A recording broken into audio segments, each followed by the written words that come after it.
you how Radio Tbilisi's Instagram page has become one of the most popular Instagram pages among the Georgian language media organizations. And I was told that I will have only 20 seconds, and it's pretty much okay because normally I have 15 seconds on Instagram stories, and I'm used to it. So journalists chase after news and stories, and sometimes they take us to the best places. So I remember it's a year ago in May, I was working on the topic how often government offices are using trolls and bots on their Facebook accounts. And suddenly I decided to ask questions to the audience about it. So I said, hey, we've got that Instagram page which we don't know what to do with, so why don't we use Instagram stories and ask the opinion to the audience? We had one cell phone, no light, no mic, and the shot was awful. And we started. I just went to the public and asked them first question. Hey, this is the screen, these are the people who put likes on the posts of Prime Minister PechaKucha. Do you think they're real people or bots? And I gave them first ever poll on our Instagram stories. And they replied us. You see that most of them thought that they were trolls.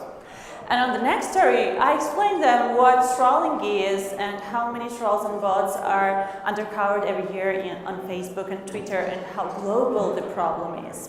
So this was another part of the story that followed after the first question, and it was some kind of flow of the storytelling which we tested.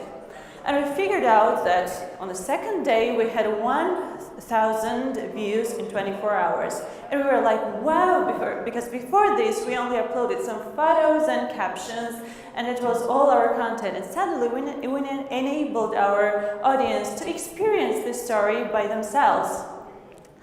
And I figured out that our audience on Instagram are cool, and we officially started making content for cool people. They listened to us when we talked about the raids in nightclubs, about new regulations, new laws, about creeping occupation, and about elections.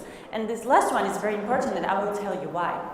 Opinion polls show that young generation don't really care about politics, which is not good when it comes to the elections. So we decided to make some kind of project in which we compared pre-election promises to the new edition of the Constitution. So we started so-called pre-election scanner. This was a series of square videos and, of course, Instagram stories in which I was explaining which part of the candidates' promises was impossible to be fulfilled due to the Constitution. And we scanned literally all the candidates before elections, and people loved it. My mom often says that I'm doing some playful, glittery reporting, which is partially right, because if mass media makes content for the audience in general, we make it for a single Instagram user. It's so personalized that if they have questions, they can apply us and we reply them. And every day we take time to think more about what part of our content will be perfectly converted to our Instagram, because now we're doing separate content for Instagram and IGTV. So we look through our webpage, Facebook and YouTube channels and think which part of our content shall we convert for the Instagram. And sometimes people ask us questions and tell us the further topics in which they need more information. They ask us about the women's rights, children's rights, about poverty figures, and we make stories based on the topics that are interested in. And sometimes they ask to prepare stories on the topic in which they need more clearance. And in this case, we visualize data for them. We make infographics, and it's like they have the whole story literally on their palms. And they see everything, whatever is happening there, and it's very comfortable for them, I think. So making Instagram stories and Instagram content takes more than one skill. Sometimes I'm my own journalist, producer, reporter, scriptwriter, and even sometimes makeup artist. And I look like this from distance, which is sometimes very funny because I'm talking to my cell phone when I'm on the rally, and other reporters are like, what? But I'm not alone, of course. There are 3 more guys in our team with multiple superpower, and yeah, it's our team. Yeah, kind of. So we're making video editing and visualizing data. It depends what part of the content we feel more comfortable to work on. and we do it. And what we're trying to do, we want to make our audience to think more about certain topics. That's why we give them questions.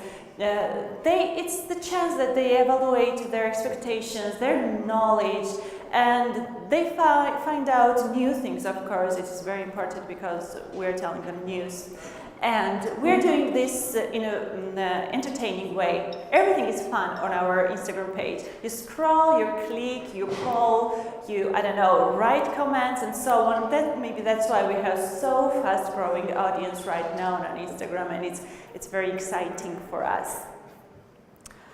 For me, as a reporter, what I learned from my Insta reporting is that people on Instagram want to learn things, what's going on around them, but they want it to be very clear, not complicated, and short. They don't have the whole day to spend with you, so you should be really very fast.